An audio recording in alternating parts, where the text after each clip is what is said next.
واقعا هم یکی از نفرانی بود که هنر تاجیک را به تمامی جهانیان معرفی نمود. نفری بود که خود را ساخت. ما با رحمتی هیچ باور نمیاد که امروز با ما نیست. بسیار یک سررشته بزرگ محبت و احترام برادری و خواهری داشتیم و باور کنید در همان شب و روزهایی که از آسمان تیر و خون میریخت، فیضگل توانست به عالمیان منادی کند که مردم شهر وحدت واقعا هم در تلاش وحدت هستند و در پهلوی حکومت خویش قرار دارند و از اینجا تنها و تنها فرهنگ بخیزد. اندوی محبوب نه تنها از تاجیکستان، بیرون از تاجیکستان هم همه دلش ریش شد. فیضگل زنی مرد بود. فیضگل دست من به کار کرد، شاگردم بود. افتخار میکنم که همین شاگرد داشتم. صد افسوس که این خیلی روز من نمیخواستم که امروز من در این خیلی در ماتم این دختر باشم. من میخواستم که اینا بینم به همین درازش. هندوستان همراه هم برده بودم، برنامه‌های زور کنسرت‌های اشتراک کرده بودیم. این سفر هندوستانی آخر نشده است. این سفرش بسیار خدمت‌ها کردگی است، بسیار سرودهای خوب خوندگی است، بسیار برای مردم تاجیکستان جانبازی و که وقت‌های بازبین به خدمت کردگی است. همچون یک خواهرکم، همچون یک فرزند پدرم احترام داشتم. خداوند کریم رحمت کند، جایی که جنت شود. خدا به پیونداش به فرزنداش صبر کند، بخشش تبار و پروردگار. ما از نام همه هنرمندا هممون برابر میگیم که خدا الوداع خواهر جانم، خدا جایی که جنت شود. دردا که در این بادیه عمر نورد، هر لحظه فراق دوست باید دید، هر لحظه وداع همه می باید کرد. و پاداش اینقدر خدمت ها و اینقدر جوانمردی هایی که فیضگل کرده است، با همه امیدواریم و دعاگو هستیم که جایگاه آخرتش فردوس برین خواهد بود. آمین. الوداع فیضگل. الوداع خواهری عزیز.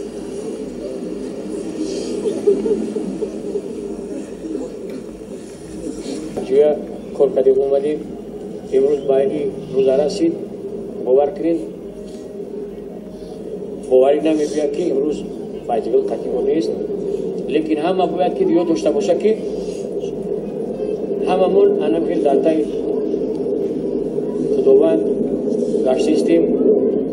امروز یک پگاه خداوند یک جوش جنت کنه. شو دکتر کامشور بود شو تو یادم او یک جان کن که فیضگل میگم باور کردیدم الوداع میمونه که همه چی خوش آمده برادر عزیز.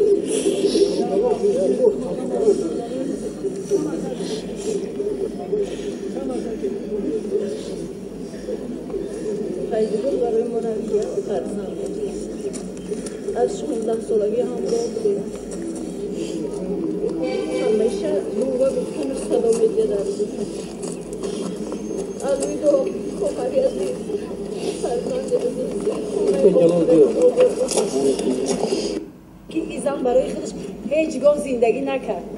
فقط خیش گفت، تبار گفت، بیگانه گفت، یتیم گفت، صغیره گفت. برای همینا زندگی کرد. این زن همه خزانه بود که من میدونم. من چقدر اینو در نزدیک بودم. این حتی باور کنید مبلغ نگاه نمیکرد. هنرمند زیاد است ولی انسان کم است. این پیش از هنرمند بودنش انسان بود. انسانی بالایی بود که همه در خدمتش رسیدگی است. محسیدم من در تمام اینمی روزهای سختی من در بری من بودگی است. این بهترین شخصیت بود. خداوند رحمت مغفرت جایش جنت باشه. نمادی جسارتی یک زن تاجیک بود. خفه نشوید برادران وحدتی. یکی از نکته های بسیار داغ گفتن ممکن یکی از وطنهای فناتیزم سالهای 90 در قلمرو تاجیکستان وحدت بود، ولی کسی روحی فیضگل را نشکست، کسی نتوانست او را زیر فرنجی کند، کسی نتوانست ساز و سرودی ترانه او را پیشش را بگیرد. همین خیلی باید زیست. انا همین خیلی باید در زندگی نقش خود را گذاشت. خلقی عزیز، شریفی تاجیکستان عزیزم، واقعا فایزگل فقط روی صحنه همین دیون معلوم زندگی شد. یک چند روز برای فایزگل، امید جان، یوسف جان، عزیز جان، منیژه، ما یک فرزندای کلانی بینظیر، ما فرزندای کلانی فایزگل بود. فایزگل در حقیقت زنی صغیره پرور است. در حقیقت درست میگن که هنرمند خیلی بسیار است. پیش از هنرمند بودنش فایزگل با دل کشادش، با دستی سخاش انسان بسیار کامل بودن.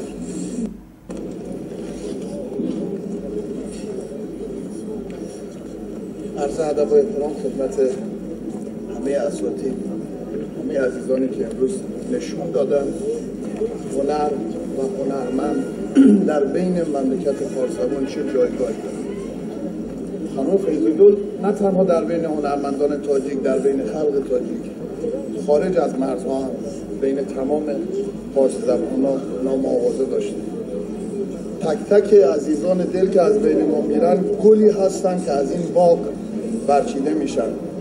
از قدیم چه هنرمندان قدیم، فرزند برومند هنرمند فقیدمون اینجا هستن و تمام عزیزانی که از بین ما رفتن بدونیم برای ما یک هویت رو به یادگار گذاشتن.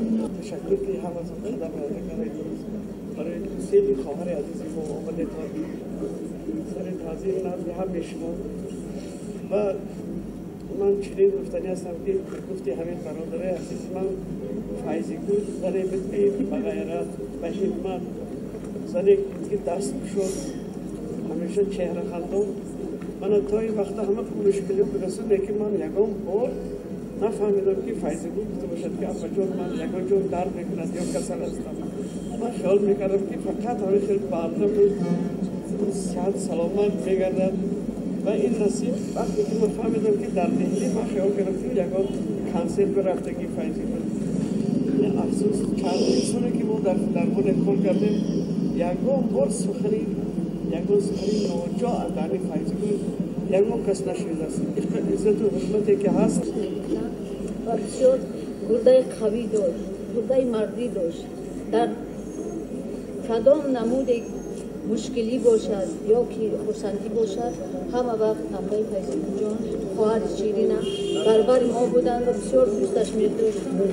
خداوند جایش جنت کند و دیدار در قیامت. آمین. منم همچنین هم گرفتارم که فایزگل جان عزیز در همین جوانیش گذشت.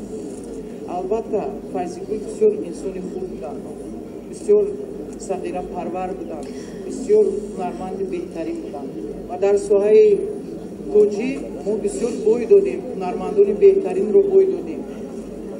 افسوس، صد افسوس که این گونچه این شکوفته از ما را به خانه آخرت